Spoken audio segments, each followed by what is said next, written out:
Hello, and welcome to this short presentation on the benefits of strategic reviews and how we now have new tools and models which can help us support our communities in making the best use of their church buildings.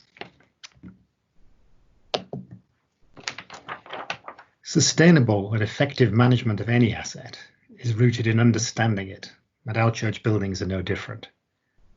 The church has made great strides recently in collecting and collating digital data, and the CBC has been working with other national church institutions to make this data more useful in terms of church buildings.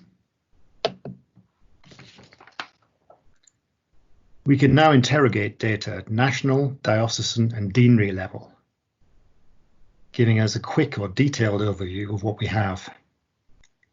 This slide shows half a deanery in a deeply rural setting, and you can see immediately that these buildings are very highly listed and generally have small congregations, what condition they are in, and what resources they have in terms of people and pounds.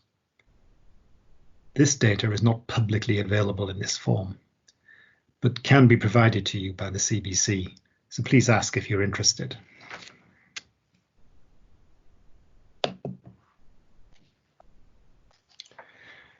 Alongside this, we have developed a traffic light system whereby green means positive increase, amber stasis, and red decrease, concentrating on key indicators which might show growth and decline. If enough of these are showing red, it may be signs of serious issues. However, statistics cannot tell us the whole story. Obviously, the experience of the DAC secretary and other staff will come into play to work out what may really be going on. If following this exercise, problems which might lead to closure are very clear with one or more buildings, or if you feel a radical review or overhaul of local structures is necessary, we would encourage you to get in touch with us. And Guy Braithwaite will say more about this.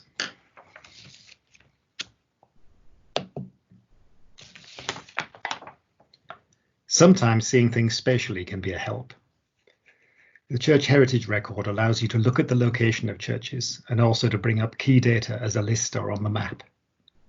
So this picture shows you that you can either search for the details of individual churches, as in the left-hand screen grab, but also search for groups of churches.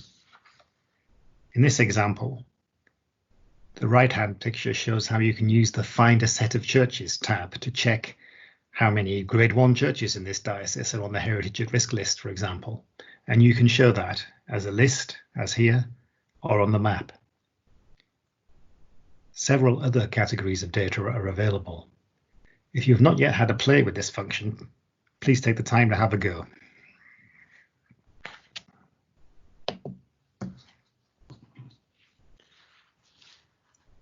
As part of the strategic review process, we recommend grouping churches by the model which best describes them, as there are specific legal mechanisms and tools available to each.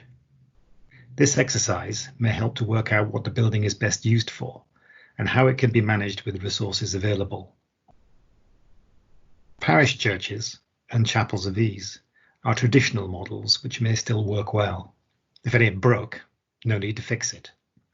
Major churches are a special group of churches designated by the CBC, and new ones can be added by application to us. There's a lot of information on the website, including the Major Churches Network website, about what major churches might do. Festival church status can now be adopted without any legal fuss, although we recommend a process which you can find on our website. We think that many churches would benefit from adopting this status in the short term, at least during the COVID-19 crisis, giving them the freedom to reopen in ways that suit their needs and resources, rather than attempting to fulfill a regular rota of services.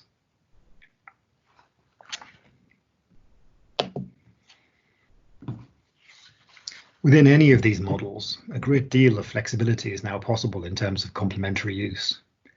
Today, I want to concentrate on the possibilities now open using the lease mechanism contained in Section 68 of the Mission and Pastoral Measure, which is option 2, which you can see highlighted.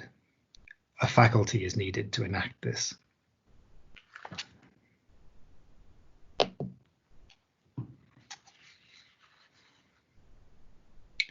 Part of the church can be leased to another user, for example, a creche or a cafe.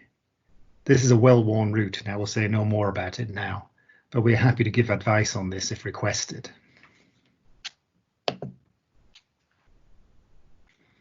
A more radical use of the lease mechanism has been trialled in the Diocese of Norwich.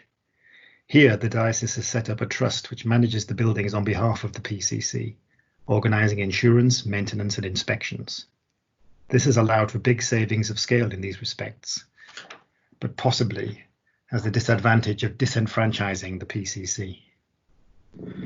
It is essentially envisaged as a way of avoiding otherwise certain closure.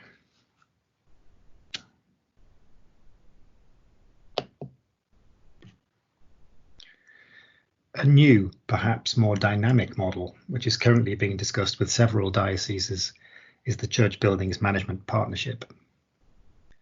In this model, the diocese also sets up a trust known as the partnership, but this only leases a small part of the church, for example, the porch, for the sole purpose of achieving an insurable interest and of taking the burden of organising insurance and maintenance off the PCC. The PCC still has to make a payment to the partnership, but savings in scale mean that these should be lower than their original insurance payments, and they will get more for their money. There are also other benefits. We'd be very happy to discuss this model with you if you are interested. There is a great deal of variation possible within the model in terms of the partners within the partnership and the functions that could be achieved, but generally the overriding principle is savings in scale through the diocese being able to book services on behalf of PCCs rather than the PCCs individually having to do everything as islands, if you like.